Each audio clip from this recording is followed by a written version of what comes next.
Ketogenic diets, infuriating. 5-2 diets, fasting, intermittent fasting, juice cleanses. These are diets, these are approaches to nutrition that a lot of my clients have tried before coming to me, and it's left them feeling frustrated, feeling like they maybe initially made some progress, but they've ended up just going backwards. Or maybe like they're on a bit of a cycle with their nutrition where they're not really getting anywhere, or maybe even worse, they're going backwards. But by the time we're finished with our coaching, they're getting to a point where managing their nutrition and having long-term success is effortless. Now, in this short video, if you're able to stay to the end, I'm going to have explained exactly how you get off and ditch the diets. So get off the dieting bandwagon, okay? All you're going to need is an umbrella. So this is a metaphorical umbrella, but I'm going to use this analogy of an umbrella to explain exactly how you can change your approach to nutrition, okay? Quite excited to get into this one because surely you want to have that long-term success, and because you've tried so many different things, it shows that. Except those different approaches just haven't maybe been serving you in the right way. So let's really dive into it.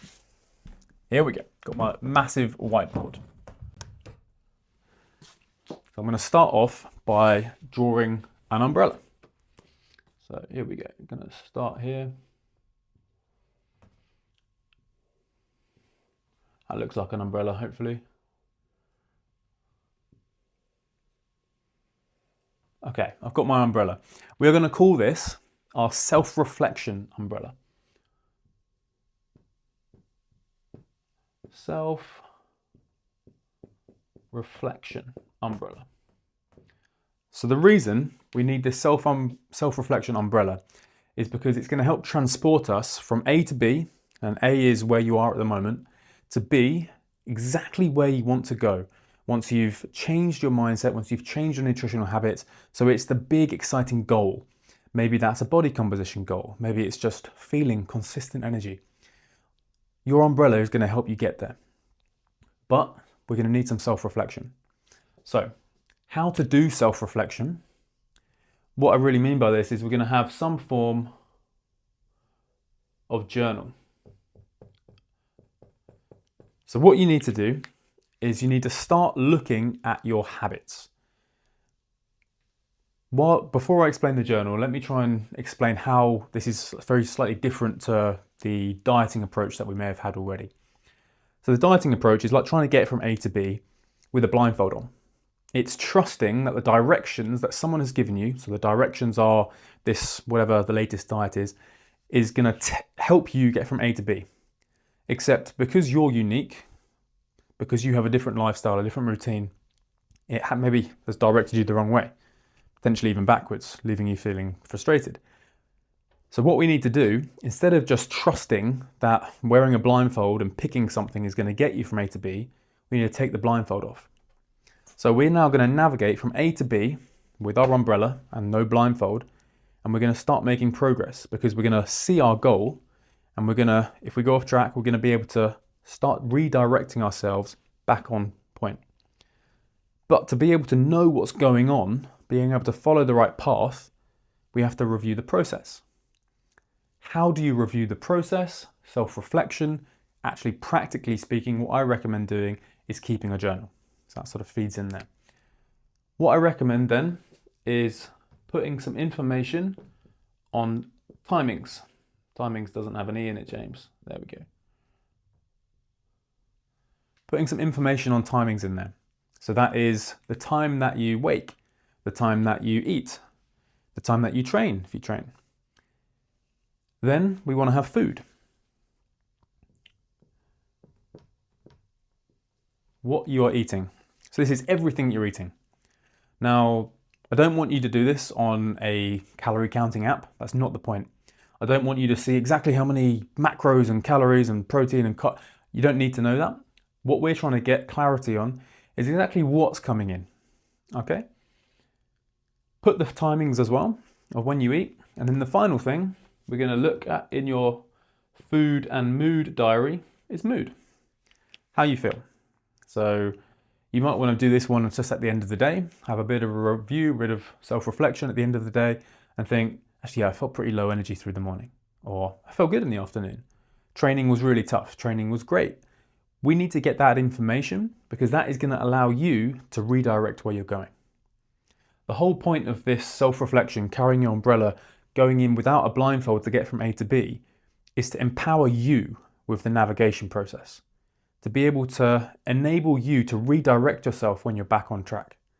Because believe it or not, you have all of the answers. And I'm going to explain that as we go on, that all of the answers are already up here. It's just going to be a little bit of a tweak as we go through with the spokes of the umbrella as I expand the metaphor. So we're going to start with our self-reflection. The next thing, part of here, we need to look at is something called a growth mindset. What a growth mindset is it's your approach to what happens to you, if that makes sense. So instead of thinking, the world is acting on me, therefore I can't achieve my goal. So, for example, trying to get from A to B, a barrier comes up, that is meant suddenly I can't get there. A growth mindset is, I can still get there, there's now a barrier in there, how do I get around it? It's viewing failures as opportunities. And the reason I've actively written failures here is because it sounds like such a bad word. It sounds like it's gone horribly wrong. But actually, failures are good things. You're never going to get somewhere from A to B in exactly as the crow flies. Okay? It's going to be a slightly meandering, wandering path, and that's okay. So when you do go off track, when you do fail, when something happens, as we're going to address later, it's how you review that. It's how you think about that. And this is why when people are like, James, I've fallen off the bandwagon with my nutrition again. We shouldn't really be on the bandwagon because it feels like then we're on a diet and then we need to constantly be doing something. But actually, instead of completely falling off, it's right. How do we just view that as that's okay? We need to now just navigate our way back on. Because coming off track is only a bad thing if we then stay doing that for a prolonged period of time. Because then we end up going in the wrong direction. Whereas if we go off track, we review because we're doing our self-reflection fairly regularly, we can then direct ourselves back on quickly. And actually it's a good thing because we're going to learn from it. We're going to be able to adapt the path sooner. So failures are opportunities, is that growth mindset. The next thing we're going to learn here is we're going to reduce something called learned helplessness. You might be thinking, what on earth is that, James? Now, I found from clients having been through this process of dieting, doing different things, some success, less success, they're very frustrated and they're maybe feeling like they can't succeed. And actually, their subconscious is now an active driver in their brain, whether they know it or not. Little words here start to sneak in. So, and this is coming from experience of having discussions before coaching. I'm going to try and lose weight. I'm going to try. Try is the hedging word there. What they've put in is, or their subconscious maybe has put it in, it's given themselves an out for when they don't succeed, because they haven't succeeded so many times in the past that inside they're thinking, I can't do this. Those little hedging words, maybe I can do this. I might be able to do this. They're all little blocks. They're internal blocks that I want you to start addressing. So I want you to notice if you use hedging words. Let's make that bullet point a bit more, not like an O. Hedging words. DG, hedging words. I want you to notice if you use this in relation, start initially in your relation to food, eating well, your health and fitness habits. I might go to the gym. Okay, now you may or you may not. You haven't committed, so I'm going to go to the gym. I'm going to plan my meals. On Wednesday afternoon, I'm going to prepare my breakfast or my lunch or my dinner, whatever it is. We're going to start committing to things. If you already start to notice that, you may notice that you say those hedging words in other areas of your life, your job, your family stuff as well. So it might just become hopefully quite eye-opening. Consider those. The third thing here, growth mindset, learned helplessness, and then shaping the path. Shaping the path. So this may be something that you already do. This may be something that you've heard of before. For example, I just don't buy chocolate, don't have it in the house because then I don't eat it. Or yeah, I just don't have crisps, don't buy them because then I can't have it. I don't go to the shops hungry because then I won't buy X, Y, and Z. That's a form of shaping the path. We're going to do that because that can be helpful. However, all of those expressions, all those analogies I've used there are quite negative, right? Don't press the red button. All you can do now is think about pressing the red button. So ultimately, it may not be a long-term solution because it's just there in the back of your brain thinking, oh, maybe I could do that. So we're going to shape the path. We're still going to do this, but we're going to shape it in a positive way. So we're going to shape the path in a positive way. Positive. What do I mean by this? Instead of saying, I'm just not going to buy the chocolate, I want you to think, what can you actually buy? What can you put in that's going to mean you can make a positive, a nutritious choice? For example, you could buy some celery, some peppers, some crudities. You could chop them up, put them in the fridge with some hummus.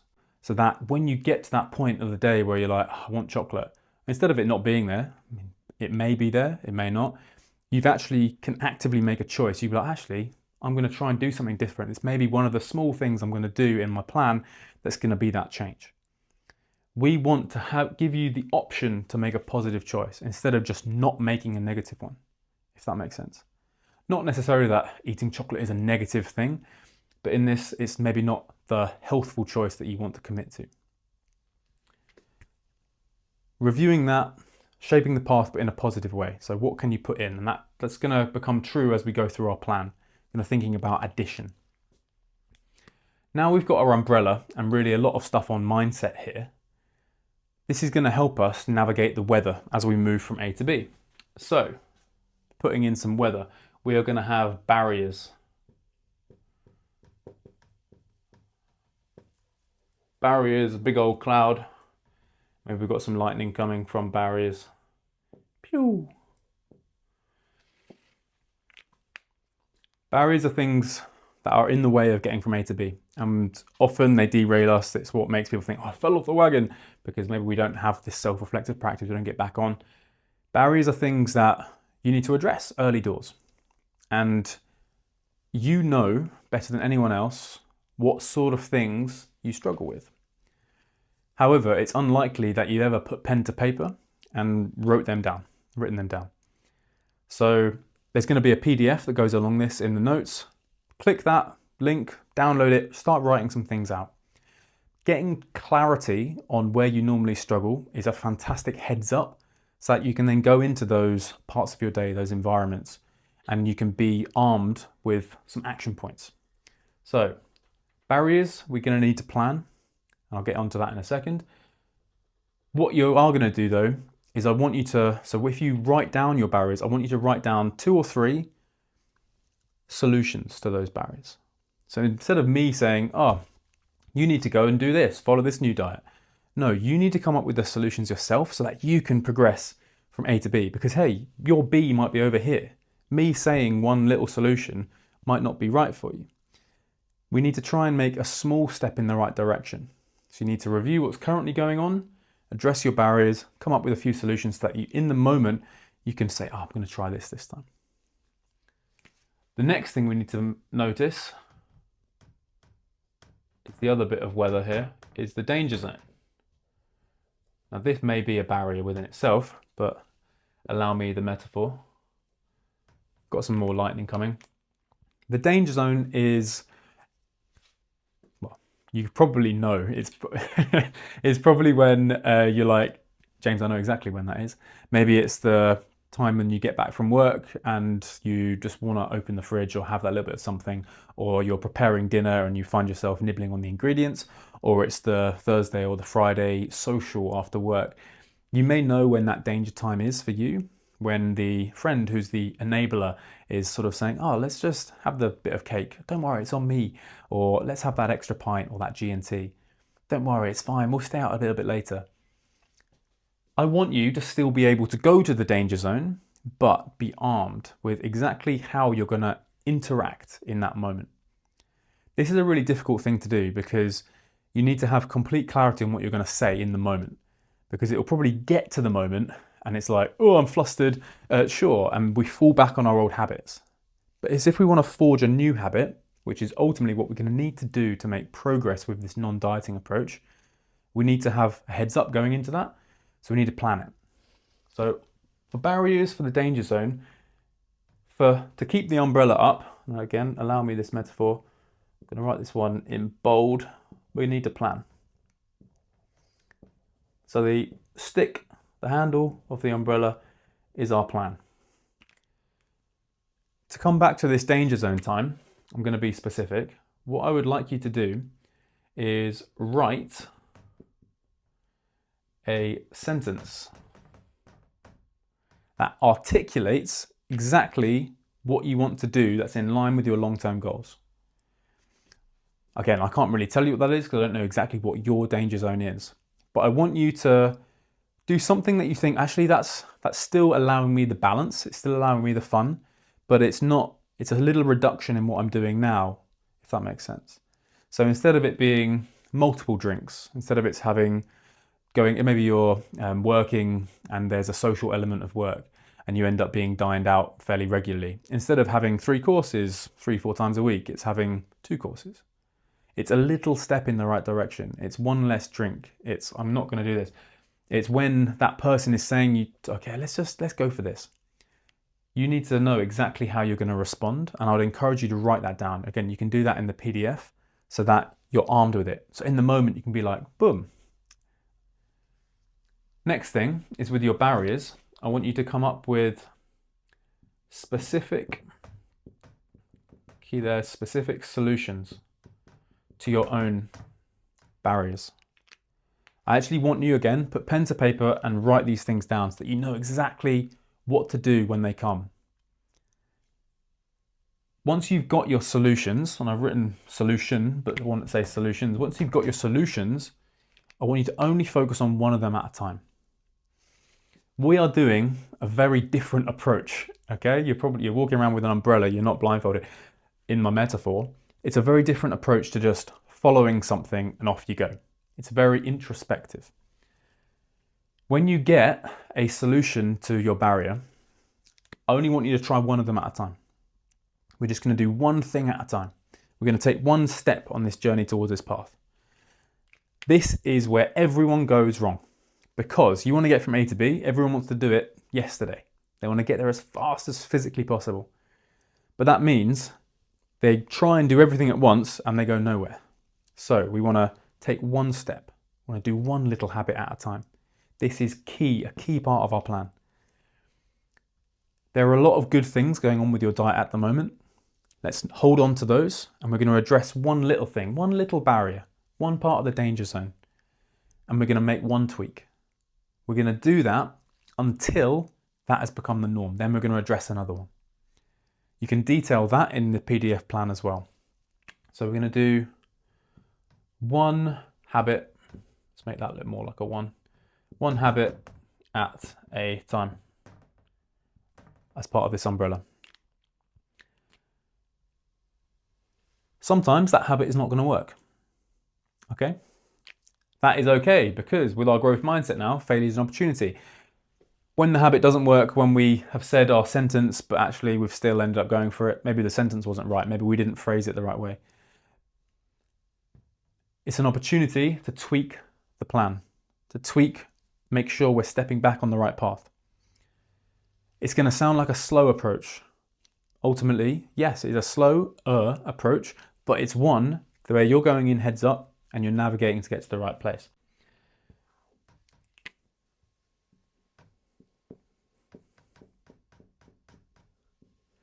As you go through this process, this is something which I don't think can be understated or overstated. It needs to be stated more. Basically, I find a lot of the time clients, they talk to themselves differently as they would talk to maybe a friend or a family member. I want to encourage you to be kind to yourself, because doing all of this is new. Learning a new skill, trying a new habit is difficult. You're not going to succeed first time. That's okay. There's going to be failures. That's okay. But you're going to keep making progress. Progress over perfection. That's exactly what we're looking for here. So as we go through this process, we need to be kind to ourselves. We need to think, it's okay. I've done a huge amount of positive things with my diet so far. I'm making progress despite that 1 or 2 slip-ups. That's going to help with the motivation to keep doing this. Because it's a slower approach, this does need to be done over time. But if we're kinder to ourselves, if we're reviewing on the positive things, if we've got that extra clarity on what's going on, it's going to mean you're more likely to stick at it. Don't know why I didn't use lots of different coloured pens here. Could have done the weather in blue. Anyway, that's our plan. Getting on now, the handle. The handle of my umbrella is food. Finally, I used a different colour pen. Don't need to label food. Food is green. This is how we're actually interacting with the umbrella. It's enabling us to succeed with A and B, or succeed to get from A to B. Let's really simplify this. So instead of writing a big long old list of exactly what you need to do, where you think, oh, I'm on a new diet, I'm going to forget all of this. I'm not even going to write it down. This is what you're focusing on. With food, I want you to take a step in the right direction. Eating well, eating nutritious food is not rocket science. I want you to review your habits, make small tweaks, okay? Look at when you are low in energy. Consider having a bit more food, a bit more slow releasing carbohydrate before that. Consider focusing on addition. What things can you put in that are nutritious? What fruit, what vegetable can you build in that's going to mean you don't necessarily want to have the mid-afternoon sugar hit, the packet of crisps? What things can you put in that are positive that are going to mean it's going to make the whole process easier? When you start focusing on that, what little positive things that you can put in, you know what is nutritious food is. So when you start putting those into your diet and then reviewing how you feel when you feel it, it's going to mean that you want to continue doing this process. For more detail on eating for energy, if you're someone who trains, I would reference you to my other video where I get into a lot more detail on timings, on carbohydrate totals and type and all the rest of it. But for now, I want you to focus on this. You've got all the tools to start making a lot of progress on that destination with your umbrella, no blindfold. You're going to be getting there slowly. That's what I want to see, that progress. It's a new approach, it's a different approach, but when you embrace it, oh my goodness, you're going to be where you want to be. It's not going to be the 6 weeks to abs, but in 5-6 months time, you're going to be so much more confident with your diet. In 6 years time, you're going to be thinking, now this is so effortless. Okay, because you've reviewed. I hope that you found this enjoyable, and if you want more long-term sport nutrition information, I'm a nutritionist who specializes in sports. So if a lot of my clients are people who train, so I help them understand their energy levels, eat to appropriately fuel and refuel and recover from their training when they're juggling their busy life, their busy social life. They've got a lot going on. So it's always my approach to try and make life as easy as possible, despite this analogy looking slightly complicated now. If you enjoyed this, please give my YouTube channel a follow or subscribe. That'd be fantastic. There's more information on the notes, and that PDF is available in the notes as well.